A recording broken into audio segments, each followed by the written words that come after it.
Happening now on The Rundown.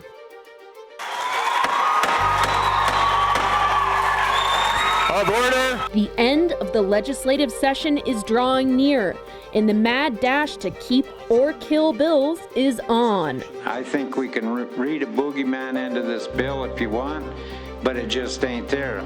I'm Jackie Coffin, and The Rundown Capitol Report starts now. The Rundown is made possible by the Greater Montana Foundation, encouraging communication on issues, trends, and values of importance to Montanans. The Rundown Capitol Report takes place primarily in Helena, which is the original homelands of the Salish, Pend Oreille, Blackfeet, Shoshone, Bannock, and Apselica people. Welcome, and thank you for joining me again here in Helena, where the session is almost over. But a lot happened this week as bills passed, died, and some were revived into new forms. This week I'll take a closer look at legislation regarding transgender Montanans, vaccines, coal and energy, and missing and murdered Indigenous people. I'll also update you on 2 lawsuits calling into question new laws. Let's begin. While the calendar takes the session into May, the general consensus is that the session will end on or before next Friday, April 30th. The only thing the legislature has to do when it meets is pass a budget, which this session is House Bill 2. The current status of House Bill 2 is it is in conference committee, meaning it went through the House, it passed through the Senate, it went back to the House with Senate amendments, and the House voted not to accept those, sending it to a conference committee where it's worked on more and then returned to both chambers for another vote. This is not atypical and has happened with a lot of other bills, including the bill allocating federal stimulus, ARPA funds, and other more controversial bills like House Bill 112. House Bill 112, carried by Representative John Fuller, a Republican from Whitefish, requires students K through college to compete in sports based on their sex at birth. Montana is one of 32 states where state legislators are attempting to pass such a law, and it does come with consequences. The NCAA recently released a statement that if Montana passes such a law, our state would no longer be allowed to host championship events or FCS tournament games, which both the University of Montana and Montana State University hosted in 2019. Losing these games, bill critics say, would cost the state millions of dollars. Representative Fuller says the reason he brought the bill is to protect women and women's sports. For fairness, we create categories for sports based on age and sex, as well as weight, experience, and skill. Being transgender should not be a basis for discriminatory treatment based on gender. But sex-based rights are based on sex, not gender. Over the course of the session, protests have been held in front of the Capitol against anti-LGBTQ legislation, including HB 112. What do we want? Freedom! When do we want it? Now! Thursday and Friday, HB 112 was back on the floors of both chambers for a vote. The bill as amended protects federal funding in a manner that is both prudent and responsible, so I ask that you vote green. This is a bad bill. It was a bad idea. It was a bad bill when it left this chamber. And what this amendment does is it just tries to buy us a little bit more time so we can be punitive. The reality is that there's a huge economic impact, and it can, could potentially cost the state $350 million in federal education funding. And also we've seen that the NCAA has reacted and is not going to allow any playoff championship games in a state that has this on the books. So the governor of North Dakota just vetoed a very similar bill.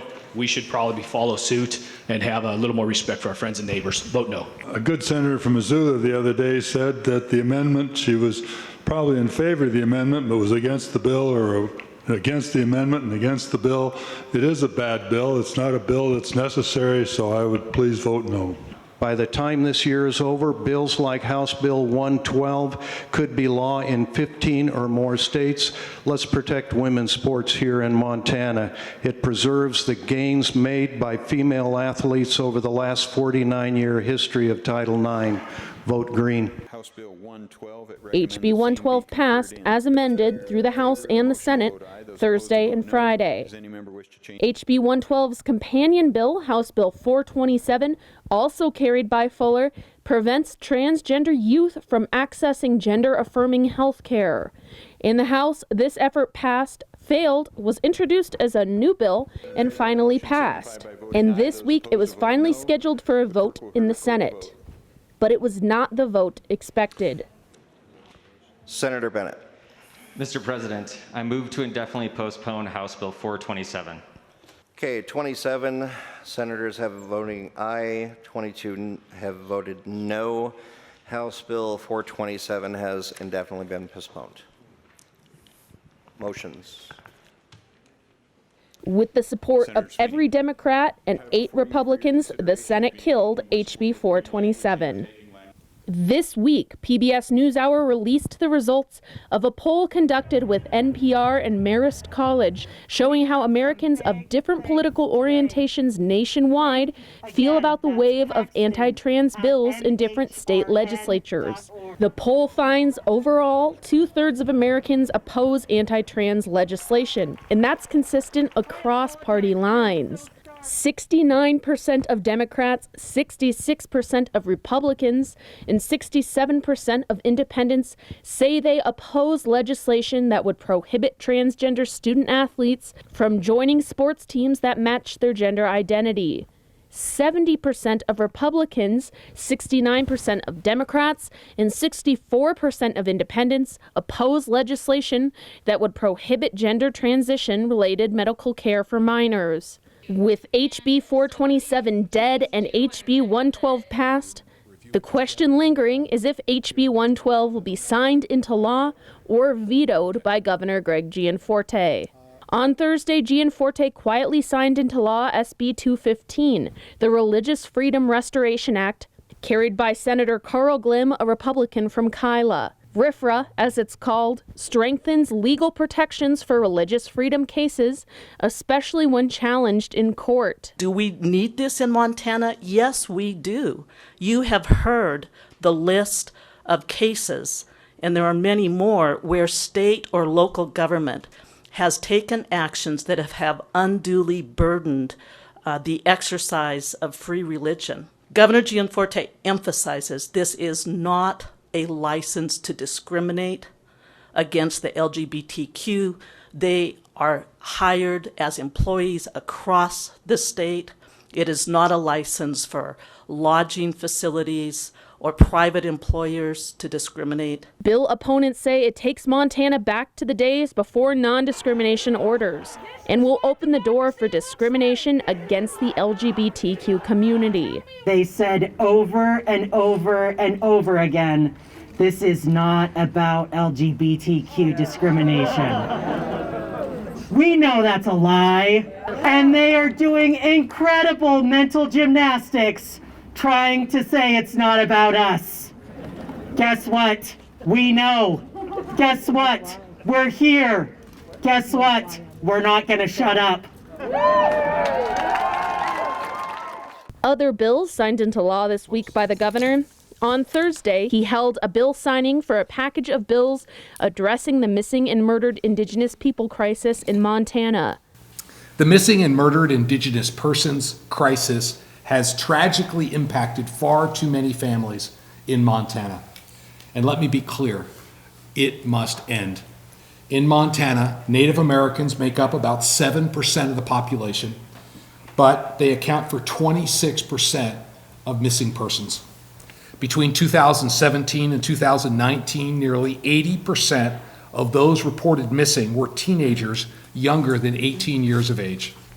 Native American women face a murder rate 10 times higher than the national average, and 84% experience some form of violence in their lifetime. Time is of the essence, and we must bring all resources to bear to curb this tragic trend. Two bills, House Bill 35 and House Bill 98, were carried by Representative Sharon Stewart Paragoy, a Democrat from Crow Agency. The third, Senate Bill 4, was carried by Senator Jason Small, a Republican from Busby. Altogether, the bills extend the Missing and Murdered Indigenous Persons Task Force and establishes the Missing Indigenous Persons Review Commission, all through the Department of Justice. Present at the bill's signing was the family and friends of 16-year-old Selena Not Afraid, who went missing near Hardin in January 2020 before she was ultimately found deceased. Over a year ago, we stood alone in a rest area, wondering what we were going to do because everybody left us. Everybody who had authority left us. So we stayed and we figured out ways to make Selena interesting. It hurts me to say that, but I had to make her story stand out from everybody else's, otherwise people were going to just scroll on by her.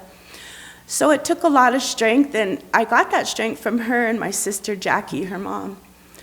I'm not her mother, so I was able to stand up, I was able to do all this stuff, but I wasn't able to do it alone, never alone. If it wasn't for other families where we started, for volunteer search efforts, and for Operation Lady Justice, for the Montana Task Force, for the Indian Caucus, and not just the Indian Caucus, everybody who voted yes on these bills, and definitely the governor. It all ends up here, and we're here because of him, and we're here because of not just Selena, but Selena told me, don't stop, because there's other girls standing behind me. So when we did get her back, which is amazing, a miracle that we got her back because some don't come home.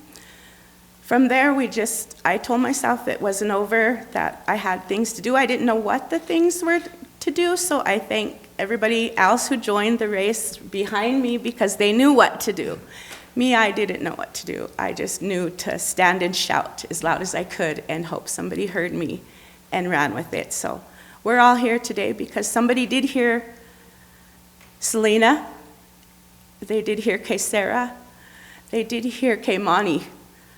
They heard them through us, and they heard them through them, and they heard them through Governor Gianforte, and that's why we're their voices. So I want to thank everybody, and I'm very thankful and honored to be here. On Monday, the governor signed into law 2 bills impacting the ways Montanans vote, though the ceremony was not open to the media. HB 176 ends same-day voter registration in Montana.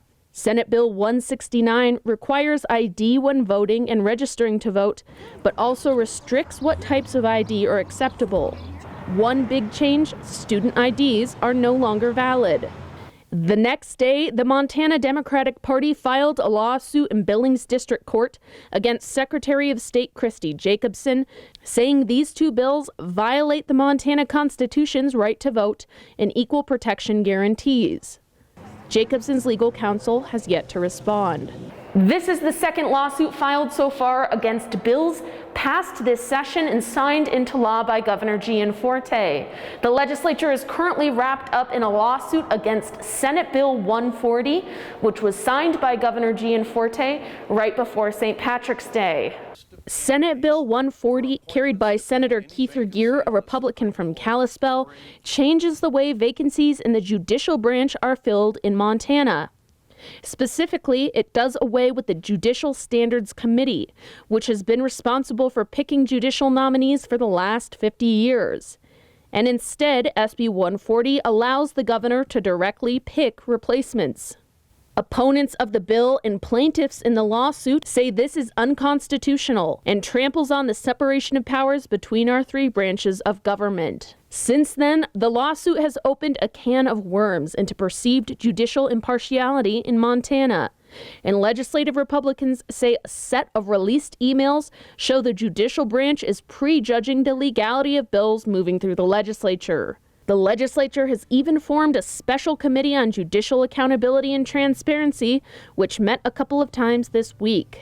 The basic issue in this matter is whether members of the judiciary or their employees have deleted or are refusing to produce email records of things they may now wish they would not have put in email. In other words, do the emails show the judges and the justices biased? If the judges have declared a new law unconstitutional before it is even passed, are they impartial enough to listen to both sides when the law is challenged? Nobody would be claiming this is a witch hunt or even mildly controversial if administrators in the executive branch were being asked to produce their emails. Agencies receive public records requests daily and respond as required by law. The courts must do the same. Again, this committee is not asking the judiciary or its employees to produce records of the real cases actually in their. The committee is simply asking the judiciary to produce emails about their positions on legislation and whether they have created a conflict of interest for themselves in hearing any lawsuits that will come after the legislation is passed. There's nothing confidential about that. The court cannot create a special confidential because we said so policy about their own emails. They are public records subject to public review. I'm not sure what this committee is doing, if I'm being honest.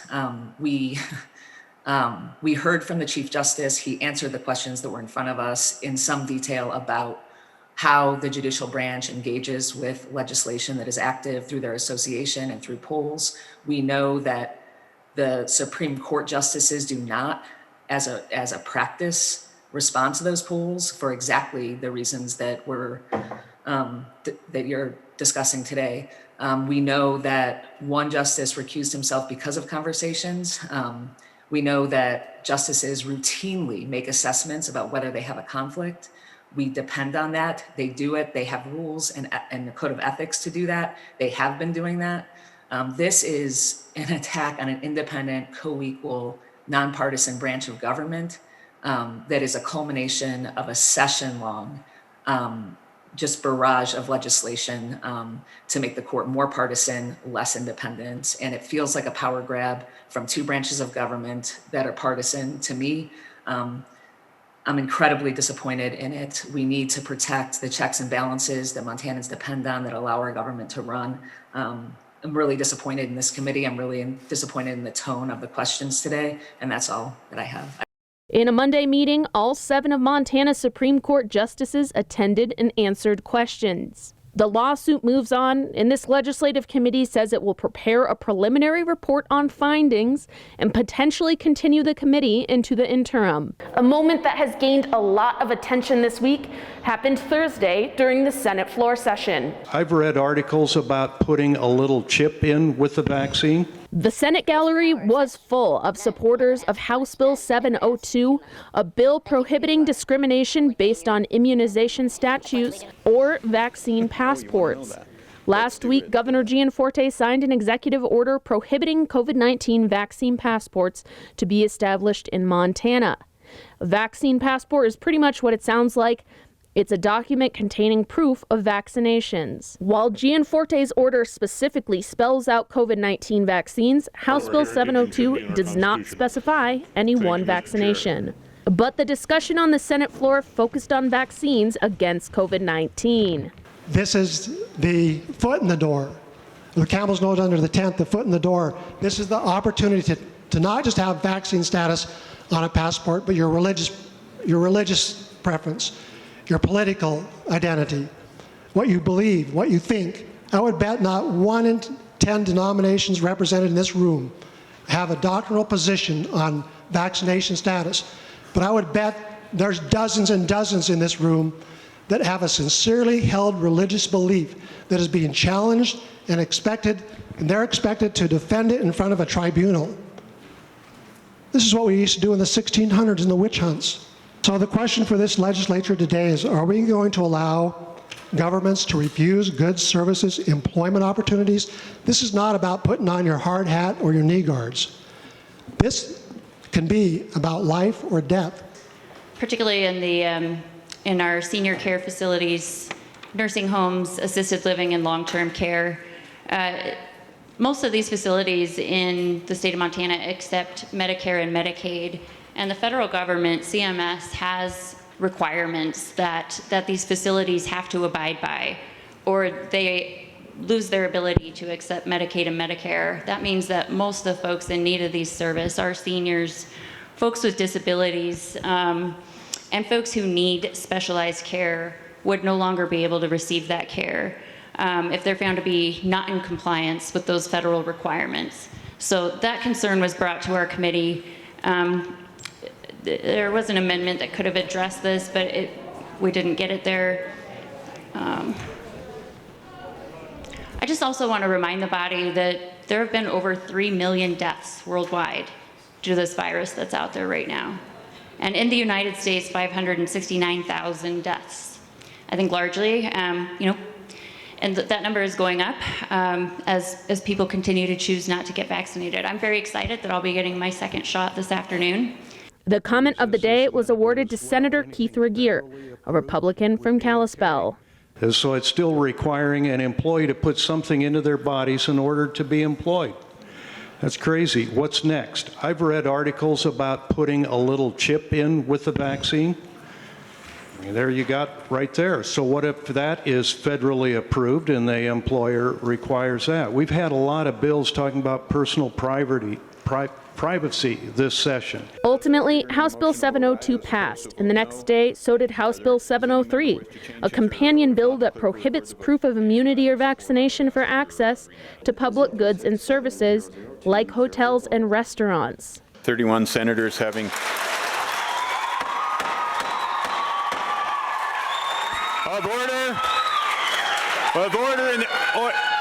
order in the chamber. Finally this week, I want to look at a series of bills related to coal-fired facilities and how it relates to how much you could pay for your energy bills. It's also an example of how some legislative efforts can come back from the dead. For months, Senate Bill 379 has been drumming up controversy, including protests across Montana. It allows a utility company to acquire coal-fired plants and recover costs of the purchase, operation, and even losses through rates it sets for energy consumers and customers. SB 379 does not name any specific plant or utility company, but it is understood by everyone that the coal-fired plants are those in Colstrip and that the utility company is Northwestern Energy. The bill allows Northwestern Energy to purchase a larger share of the Colstrip plants, which are currently in the process of closing down due to fall in global demand for coal and stiffening environmental regulations and emission standards. NWE could distribute the cost of the purchase to its many Montana customers paying for natural gas and electricity. It would also be able to distribute other costs associated with operations and losses from the plant to customers as well. According to memos from the Public Service Commission and information from the Montana Environmental Information Center, Northwestern Energy would be allowed to charge $721 annually per customer for its existing shares of the plant, and an additional $700 per customer per year for new shares of the plants. It would be allowed to charge these costs regardless of how much the plant operates. And SB 379 would prevent Montanans Public Service Commission from regulating the rates being charged to customers, which is exactly what the PSC is elected by voters to do. After making it all the way through the Senate, SB 379 was tabled this week by the House Energy and Natural Resources Committee on a bipartisan vote, including conservative Republicans, effectively killing it. We shouldn't pass something that affects one tiny little customer or industry or person that's in an overall industry. That's not what we're supposed to do. We should pass legislation that affects the entire industry, not just one component. So there's strike one in my mind. Strike two is new section 2, and this is the fact that this is on line 24, page 2. An electric utility granted cost recovery and a rate of return in accordance with section 1 shall continue to operate the coal-fired generation unit until the commission issues an order finding that closure of the units is in the public interest. Holy cow. So I want to get Montana next cycle, guys. Can you pass a bill, please, that says my company can't be shut down because it's in the public interest? I believe that was 11 ayes, 1 nay. So the Senate Bill 379 has been tabled. That ends executive on this one. But that wasn't the end. House Bill 695 has been moved, do pass. Okay. Mr. Chair, we do have an amendment, and I will move that now also. 2 days later, on Friday, the effort was revived in the form of an amendment on an unrelated bill. If there are power outages or reduced generation due to complying with environmental regulations law or permit requirements, that they can get full cost recovery, and that's a mechanism of, the cost would go to the rate base. So Northwest Energy, or anybody who's buying coal-fired power, would be under this. And the PSC cannot, it says on the front page, they cannot. They shall allow a utility to fully recover replacement costs. That means they can't disallow them even if they think they shouldn't, that the company shouldn't be reimbursed for that. So this is a guarantee that what happened in Texas, that the company can roll that and charge all of those folks for the stuff that they were to blame for. And I don't think that this should be on the shoulders of the ratepayers. The ratepayers have a group of folks in the commission, the PSC, that is supposed to be on their side, that's supposed to look at a regulated entity and decide whether or not the ratepayers should pay that or not. And so if we take this out, then the ratepayers are on the hook, and the PSC cannot say no to that. It is a very bad amendment, and we should not pass it. I think we can read a boogeyman into this bill if you want, but it just ain't there. I don't see any hairy creatures in this bill. Also included in the amendment was another dead energy effort relating to nuclear energy, saying the state may not deny a permit or application for a nuclear power facility because federal regulations do not provide for a permanent repository for nuclear waste. Ultimately, the amendment passed, and so did the bill, meaning next week it could be one of the last things this legislature votes on in the 67th session. That's all the time we have this week on the Rundown Capitol Report. I'll see you next Sunday in Helena.